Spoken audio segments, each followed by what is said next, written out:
Hey there, everyone! That sexy nerd is back again, and I just got done watching the Venom 3 trailer, and now we got Nostalgia Critic. Yeah, I had a great.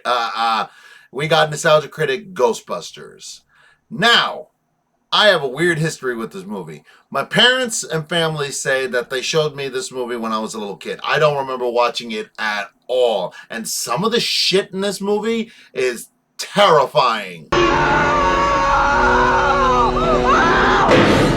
That scene in particular.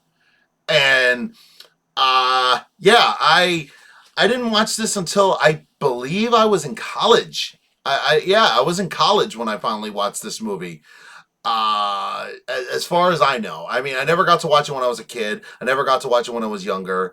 Again, as far as I know, my parents said they took me to watch this, or maybe they're referring to Ghostbusters too. I don't know, but yeah, I didn't see. I finally didn't get to appreciate this movie until it was like until I was 21. I feel Nostalgia Critic was the reason why I ended up watching it again, because he would not shut up about it. It's his favorite movie, I think. I think it's his favorite movie. I might be wrong, but yeah, that's one of the main things that I have not done. I might have been a wee bit younger. Maybe I was getting out of high school. Maybe I was just in college. Yeah, I think it was around that time. It was around the time I was watching a lot of horror movies. But yeah, I know it was way after I was a kid, so all of you got to live a normal childhood. Me, I was Ghostbusterless. Yeah. I mean, it's, but I know this movie is amazing. It always has been. As far as, also, by the way, as far as I know, I've never watched Ghostbusters 2, and the only thing I've seen of it is what Nostalgia Critic covered in it. I don't remember Ghostbusters 2. I mean, this is according to my parents. Maybe they'll change their minds, because they always do, and I don't know, but. I hadn't watched this movie. I hadn't watched Ghostbusters 2. I only watched it through what do you call it? Through Nostalgia Critic. So but the original Ghostbusters, again, funny movie, an amazing movie, and I really wish I had more memories with it. If anything, I watched the Ghostbusters show more than I watched the movie. I think that might have been it. Like, just the Ghostbusters show. Because I know I used to watch that thing, and that was a lot of fun. And I even got like a few of the toys. I lost them because I was a little kid, but yeah, I remember watching that at my grandmother's house when I was a little kid. But anyway, not much to really say about it. I wish I had a better history for you guys, but hey, maybe he'll come up with some really funny jokes about this movie. It is going to be interesting for him to do, and it's a long one, so hopefully it'll be really funny. And yeah, not much else to say, so let's just get into the video. And remember, please smash that like button if you want to see more sexy and nerdy content, and subscribe if you think I deserve it. And I'll see y'all and let's do this thing, y'all.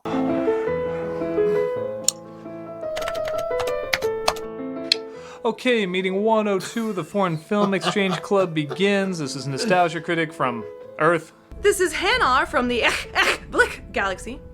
This is Manny from Planet Weird Ass Name 5. And just a reminder, if you tell anyone alien life exists, we will cut off your reproductive organs with a... Yes, we know the drill. Now, Hannah, I was particularly impressed with your cinematic selection. Colors don't exist because they have no smell. I was especially surprised when the blah turned out to be a...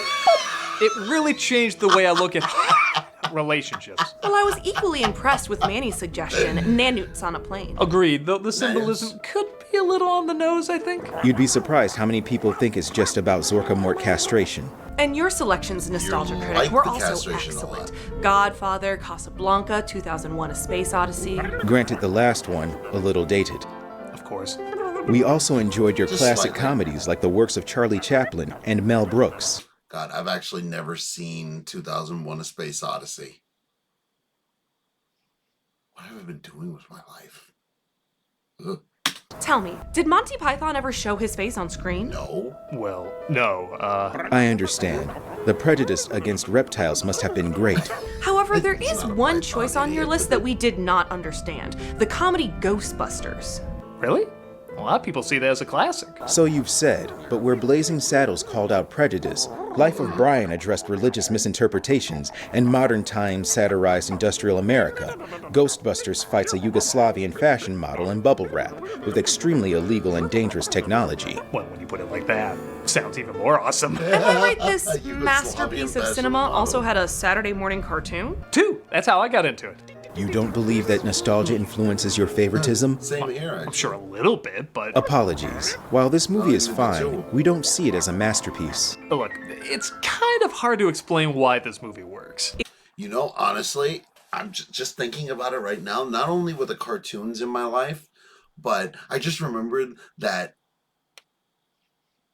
ride show, the Universal Studios Ghostbusters show. It was way back in the 90s. They canceled it a long time ago. I don't know why, but it was such a great show, and they would even have Gozer at the end, and that's how I originally saw Gozer. And I was saying to my dad, I was like, this can't be the final villain of the movie, can it? And I never found out about it until I was 21 years old, because eventually I just remember not thinking that the Gozer thing was the actual villain or something like that, and it was weird.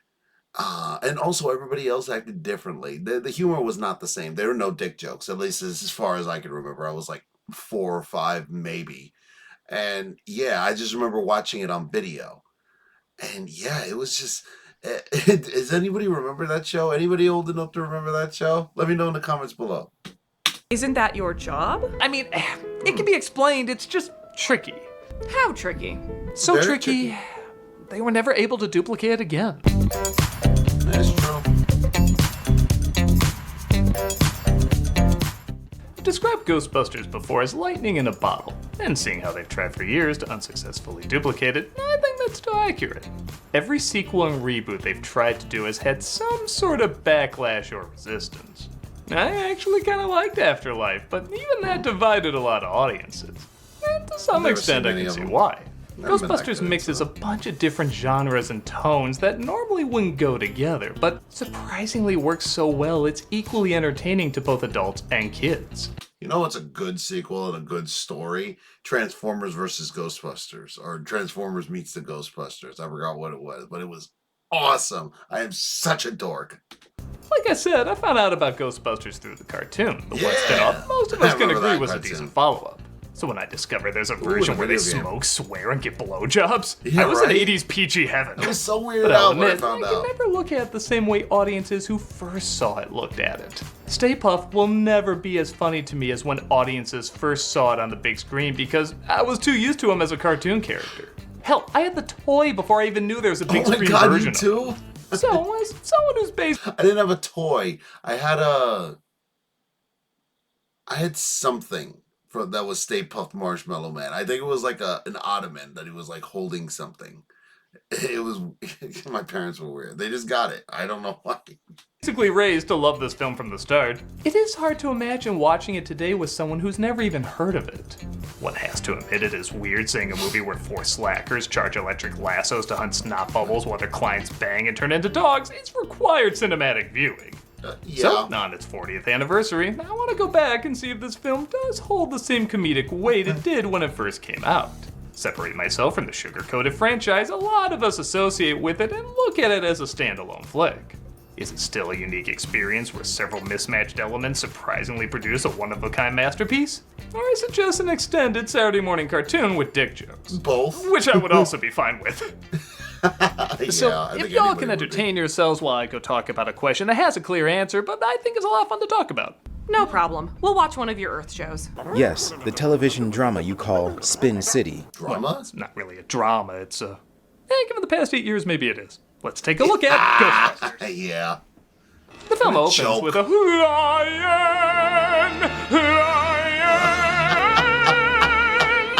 I think while the songs do rightfully so get a lot of praise, the Elmer Bernstein score is fantastic, making the theremins sound equally humorous and creepy at the same time.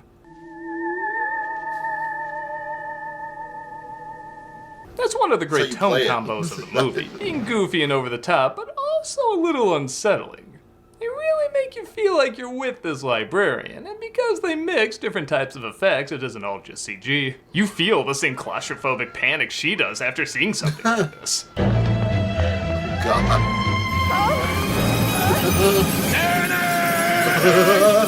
I'm coming! If there's something strange. She's not from a heart attack. Christ, how can you not get jazzed up after seeing that intro? Yeah. We're introduced to a college doctor of parapsychology. And yes, I was shocked to find that is an actual term. Yes. Named Peter Venkman, played by Bill Murray. If there's something that sounds kind of real, you know somebody made a job out of it. His character is made clear not just by his performance, but by his vandalized office, his need to torture innocents, and hitting on students. Yeah, this movie's kind of like Animal House meets Poltergeist. I don't think we're entirely supposed to like these people. Okay, keep the $5. I've had it. I will, mister. Oh, he's also cheap. I know inflation and everything, but somehow $5 is always just $5 in any time period. This is it. This is definitely it. He's approached by Dr. Ray Stantz, played by Dan Aykroyd, who tells him about the In his Ghostbusters best role. library where he meets up with Dr. Egon Spengler, played by Harold Ramis.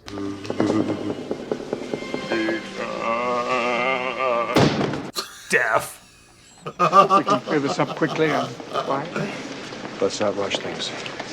We don't even know what you have yet. No wonder this became an animated series. Not only is every person they encounter a Marx Brothers antagonist, but the three of them basically already look like cartoons. Even if I think they mixed up Peter and Ray's character models. You know, he doesn't look a thing like me. And question the librarian before they visit the location. Are you habitually using drugs, stimulants, alcohol? Are you, Alice, menstruating right now? I suppose this is as good a time as any to talk about how some of the main leads, particularly Peter, are sometimes seen as too unlikable. First of all, she's too old. What the hell does it even mean by that? By that when women menstruating see things and hallucinate ghosts?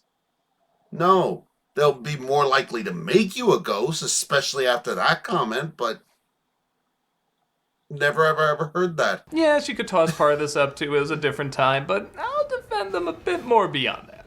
They do shitty stuff, and that's where the comedy comes from. But not only are we supposed to see deep down they are good guys, there are consequences to their shitty actions. Peter hits too hard on Dana Barrett, so she tosses him out. It's not until he finally starts to come through with what he was hired for and slows down that she starts to like him. They didn't test this dangerous equipment or get okayed from anyone, so they're questioned about it. And when they act like assholes, turning the questioner away, the questioner becomes an asshole and the city turns to chaos. In the end, they make it work because, again, deep down, they are good guys who will eventually do the right thing.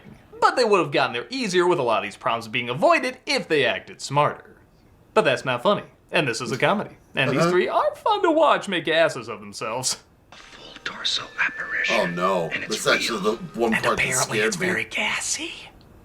Where are you Two from? parts. Originally. The scene has great build-up. Again, trying to make it a little creepy adds a little believability to what's ultimately a pretty unbelievable scenario. Get her! The Ghostbusters, everybody! Scared. Yeah, I love Took that me people by hired to get surprise. rid of ghosts are legitimately terrified of ghosts. I trust you're moving us to better quarters on campus. No, you are being moved off campus. The three of them are tossed out of university for, like I said, being non-productive a-holes. But yeah, he's right. Everybody just seems like an uppity, like, seriously, not stick, iron pipe shoved up their asses. Wow. Leading to one of my favorite lines. You've never been out of college. You don't know what it's like out there. They expect results. That's not true. Some people make a very good living producing nothing of value. Peter sees it as a business opportunity. Entertainment. By the way, am I the only one that thinks it almost turns into a musical here? Ray, call it fate, call it luck, call it karma.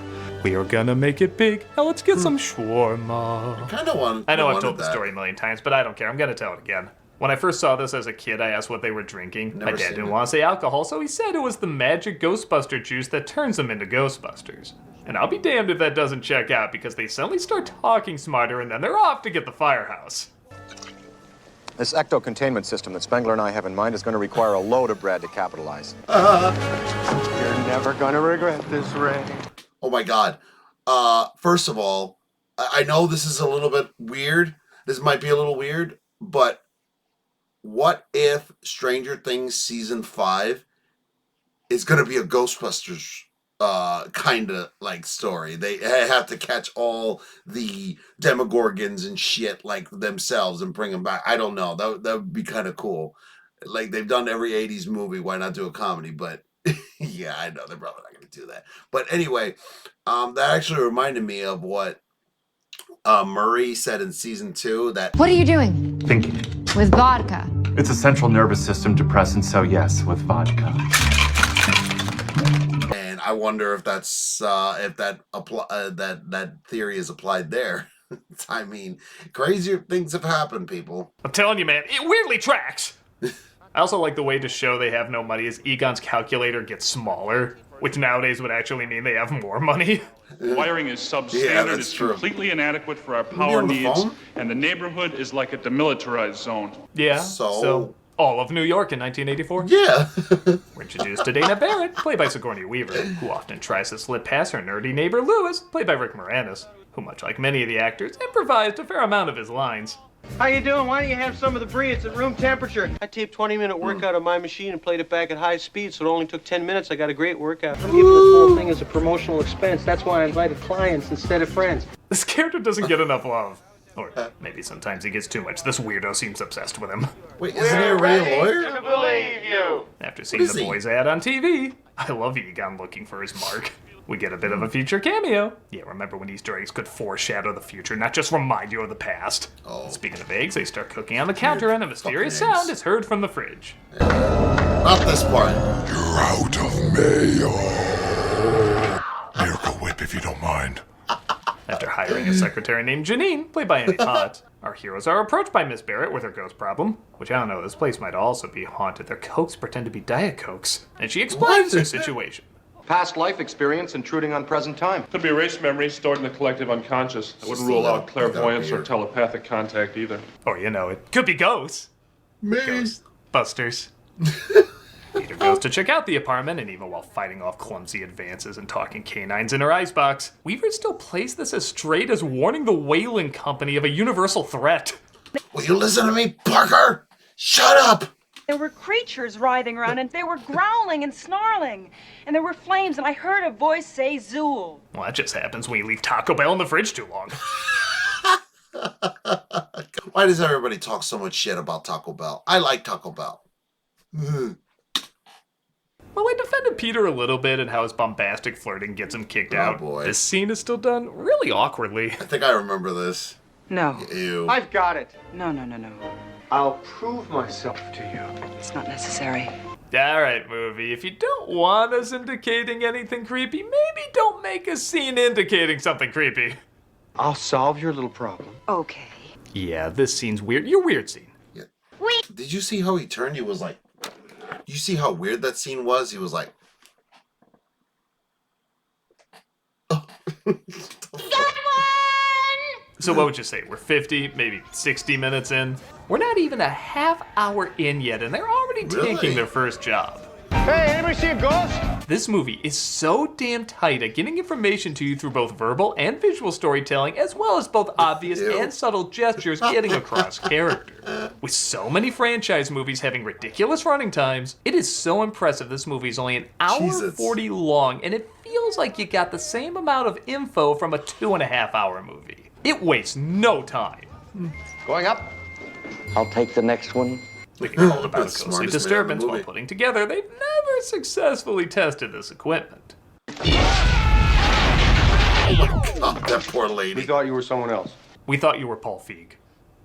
They discover a party animal ghost named Slimer, who I've mentioned before is said to be the spirit of John Belushi. How do you know that? A run for their money, but they corner him in a dining hall. Don't cross the streams. All life as you know it, stopping instantaneously, and every molecule in your body exploding at the speed of light. You're not a good saying scientist. This now with no protection? Godpeck is right! But you know, they just aim those nuclear warheads away from each other and end up catching the ghost. Egon feeds him the made-up prices on the spot. 4 big ones, $4,000. I had no idea to be so much notice that. But we would like a brandy. Oh, I didn't know that. Ghosts are suddenly popping up all over the place, making them a sensation. This leads to one of the more famous moments, for better or worse. Hey. Ray having a dream about getting a BJ. Oh, geez. A dream. thought that actually happened. Lyrics busted makes me feel good. We're supposed to play at that moment, but we're cut out. What a crime. Ramis said the idea was Egon and Peter both got love interests, so wouldn't it be funny if Reyes was a woman who's been dead for years? As an entire backstory was created involving an old historical fort and everything. The scene was too long though, as well as maybe a few other things while watching this. Maybe. So they turned into a pointless dream sequence. And yeah, it's not needed, but it is kind of worth it just to hear Dan Aykroyd say it was based on real paranormal activity. Get the hell out of here. Discovers reality. Get the hell out of here. Ghosts in a fort. It's a seduction ghost. It's a paranormal reason. What? I have a friend who had 3 women visit him in a haunted house in Louisiana. It's under 2 hours, you obviously can't. Wow, that sounds really made up. Because this shit is great. Big question on everybody's mind. How is Elvis, and have you seen him lately? With their celebrity growing bigger and bigger every day, they put out an ad for extra help, and an impressive 1-person applied. But they obviously already met Elvis. It was Slimer. I'm sorry. That was a dick move. I'm sorry.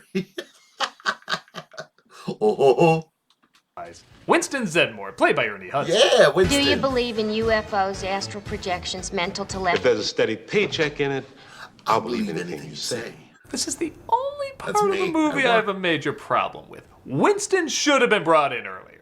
I heard originally Eddie Murphy was supposed to be one of the 4, and maybe he was supposed to play that part, though. I don't know. It's possible maybe he was supposed to be more the Peter role than the Winston role. I could be wrong, though.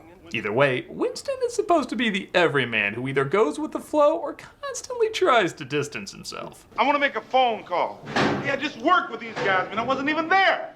I love these 3 together, and you could argue the audience reaction is kind of the everyman reaction these 3 need. But I'm constantly wondering how many of these moments would have been made even funnier if Winston was there reacting to their insanity, being the voice of grounded but humorous reason. I think that shows by the fact that while sure he has some funny lines, he also has some of the best moments in the film. Really? Judgment Day. Judgment Day. We have the tools. We had the talent. I love this town. If it wasn't him giving this performance, I don't know if these moments would be as good.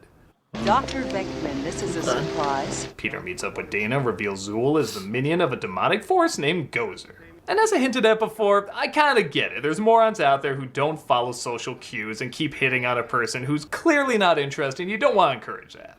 But look at these 2. They're both clearly into each other at this point.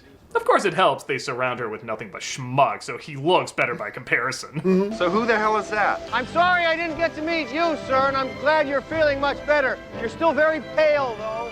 Okay, director, tone down the whimsy. Tone it down. Let me look at my unorthodox scale. We are at... Most unorthodox. William Atherton plays a representative from the Environmental Protection Agency. I'm Walter Peck. Even his introduction sounds perfectly snobby. I mean, this role should so easily be boring in one note, but he masterfully makes him both charming and a prick at the same time. Hey, I just got a prick. See the storage facility, Mr. Peck. And he says there's a lot of concerns about their equipment having hazardous results. Try to imagine all life as you know it stopping instantaneously. Rightfully so! And when he asks to take a closer look at their establishment, he's thrown out. Either show me what is down there, or I come back with a court order. You go get a court order, and I'll sue your ass for wrongful prosecution. Or at the very least, I'll have kids across America constantly call you dickless. No, really, that's something this poor actor had to put up with for a while. Aww. I have to go. I have a date. While Dana gets ready for a date, as it is a beautiful painting outside, when the movie goes from funny Pac-Man ghost to borderline Freddy Krueger territory. This was the scene. I didn't want to sit in a chair for like a couple of weeks. Literally, I was like, no. Like, it just made me feel, like, so weird. And thank God I was at college, and all we sat while I was on futons. I'm like, okay, good. But in an armchair, I'm like, fuck that, man. Jesus.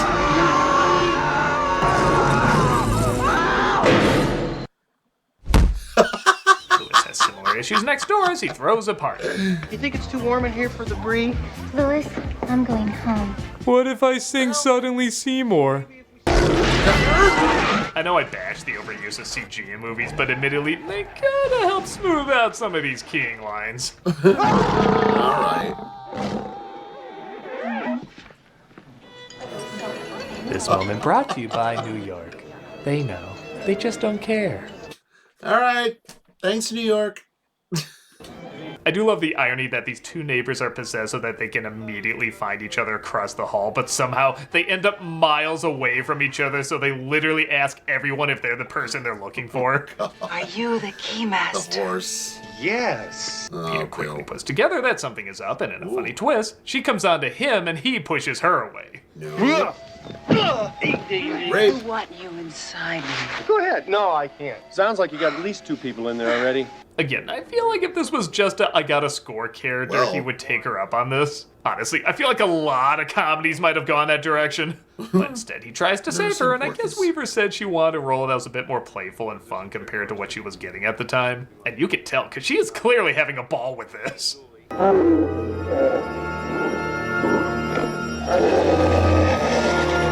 Ooh, motherfucker! Oh, wait, that's literally what this is. I just whacked her up with about 300 cc's of Thorazine. She's gonna take a little nap now. There's been jokes about Peter giving her Thorazine, like, what the hell is he doing bringing that on a date? And while those jokes are funny, again, some people I think take this too literally. My guess is they just needed a joke about how much it takes to knock out a creature so powerful. In fact, I wouldn't be surprised if it was improvised. But for the sake of argument, let's take it literally. The place is ransacked. Like Peter was looking for something to calm her down. So you could argue he found a prescription she had. If you're wondering what kind of doctor would prescribe her Thorazine, she saw a dog in the fridge. What would you give her? What did you say her name was? Vince Clortho, Keymaster of Gozer. Lewis is possessed as well, calling himself the Keymaster, looking for the gatekeeper. By the way, I never saw it looking like a dog. Like, if anything, it was just a weird-looking bear. I mean, come on. As Winston thinks maybe all these ghosts suddenly popping up have apocalyptic overtones. Ray, has it ever occurred to you that maybe the reason we've been so busy lately is because the dead have been rising from the grave? If so, I would love to know who these people were before they died.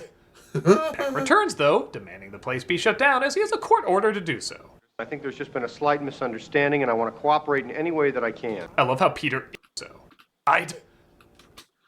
Spoiler alert. The library ghost was totally Joseph Stalin. There was a mustache in there somewhere, I'm sure. Peck returns, though, demanding the place be shut down as he has a court order to do so. I think there's just been a slight misunderstanding, and I want to cooperate in any way that I can. I love how Peter instantly folds. He does that a lot in the face of adversity. The containment unit is turned off, releasing all the ghosts, making this cop really angry. It's just the stuff blowing. They're arrested as the ghosts start to torment the city to the song Magic, which, by the way, you really have to search for on the soundtrack, as half the song is something completely different. I love you.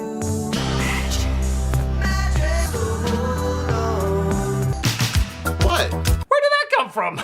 And our heroes figure out the building was designed to summon the forces of the evil Gozer. Intended to bring about the end of the world, and now it looks like it may actually happen. It's an election year, though. We're used to hearing that.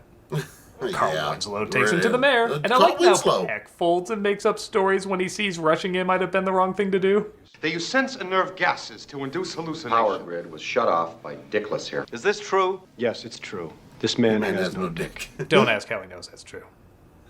Meanwhile, the gatekeeper and the keymaster open doors. The mayor sides with the Ghostbusters and allows them to take on evil. But evil's, pretty bad.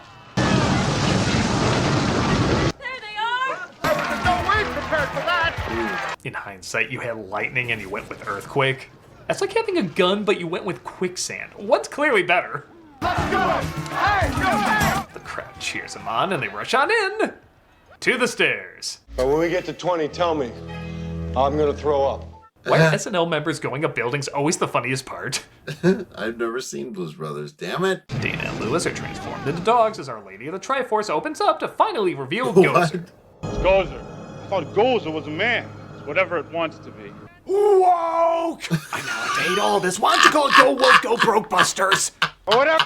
Yeah, I'm so sick of people referring to everything as woke. It's sickening at this point, It's all it is for racist people to hide their, hateful people to hide their racism, xenophobia, homophobia, and sexism.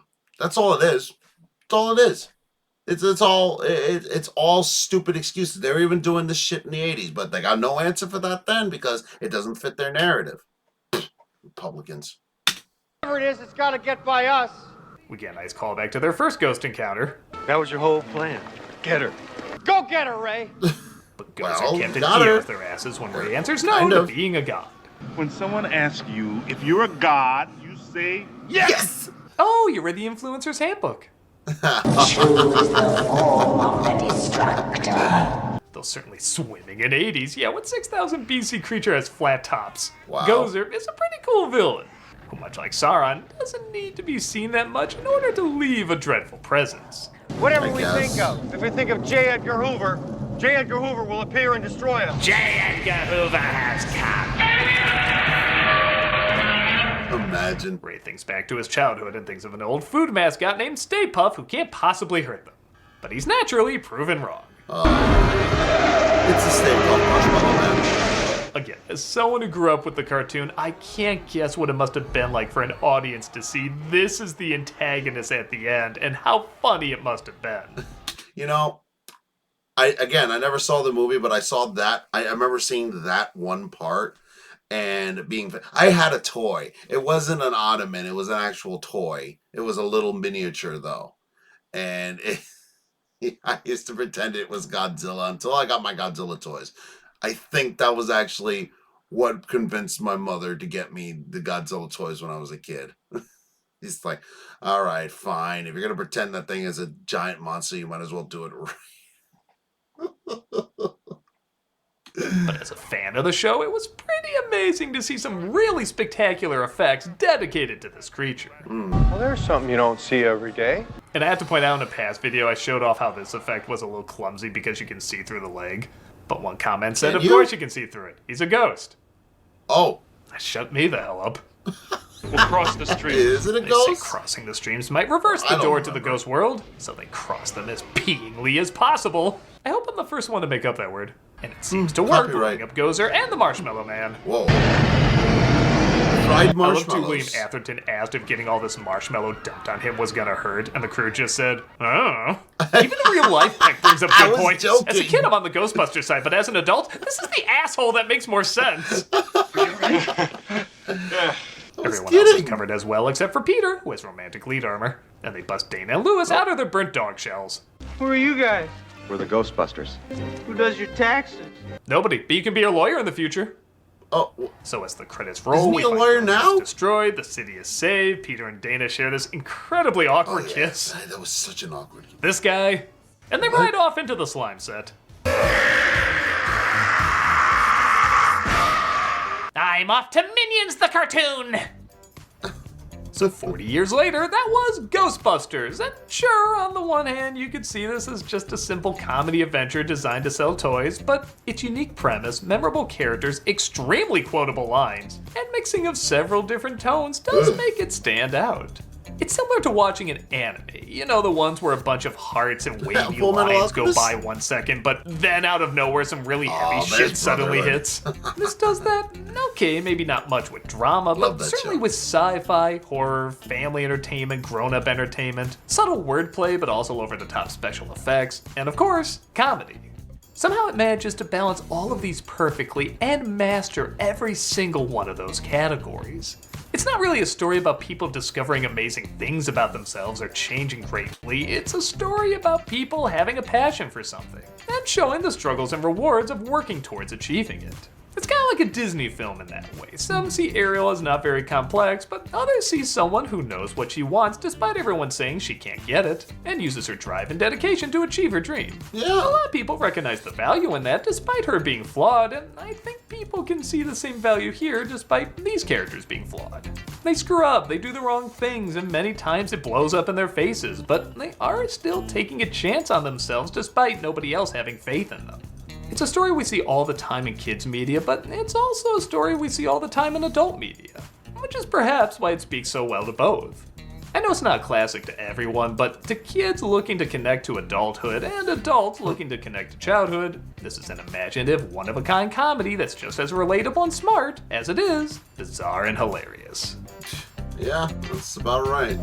Okay, so I think I know how to explain why this film is so good. Not now. We just watched Earth's greatest masterpiece. Oh, what? Citizen Kane, the Seventh Seal? No, Tommy Wiseau's The Room. Oh. What? I never understood the meaning of Christmas until I saw this epic. Really? The symbolic struggles, the layers of commentary, the way he answered the mysteries of the pyramids.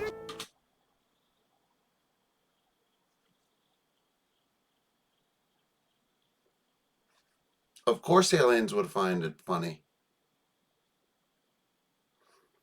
I'm fed up with this world. In The Room? You are so fortunate to live on a planet that has a film that scientifically proves what happens after death. I was moved to tears. In The Room. Tommy Wiseau's The Room. Oh, yes, don't you know? Tommy Wiseau is one of us. But don't ask specifically what galaxy he's from. That's still a little vague. And he made the greatest film you've ever seen. Maybe it doesn't translate well into English. But in the weird-ass Name 5 dialect, it's absolutely stunning. Weird-ass Name 5. Well, that certainly explains a lot, but it also raises a lot more questions. I'm the Nostalgia Critic, and I think I have another language to learn. Welcome to Learning Weird Ass Name 5-ish. Lesson 1. Hello. Yeah, it's not worth it. Why'd I throw that? That's my phone. I taped 20-minute workout on my machine and played it back at high speed, so it only took 10 minutes. I got a great workout. Oh boy. Oh good lord, that was funny. I had a good time with this one. He had a good with the jokes, good with everything. Yeah, again, I really wish I could identify more because again, I only saw this movie when I was like 21. I finally saw it fully. I saw, like I said, I saw parts of it, and I wanted to see him, but I think my parents would like avoid it and not let me see it. I don't know. Or I just never really had that much interest in watching it because again, I was watching the cartoons. I mean, oh God, did you ever like? I would also drink the high C Slimer things. Oh, the original Ghostbusters thing. I had one of those for the longest time, but then I threw it away. I thought it was gonna make me rich, but nope, apparently not.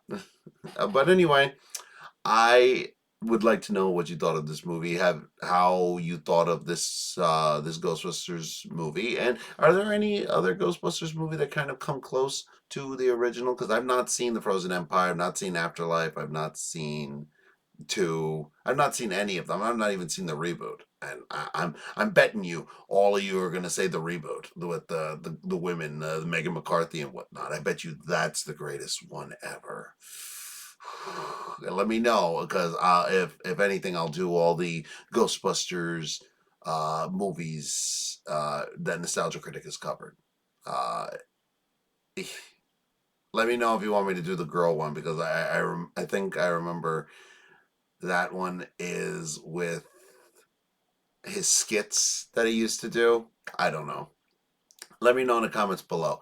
Also, I will be doing Fantastic Four. His Fantastic Four reviews very soon. I just have to pick the right moment to do it, but I will do it. Let me know in the comments if you want me to do it because I've got a couple of people already asking me to do it. Let me know if you want me to do it in the comments below.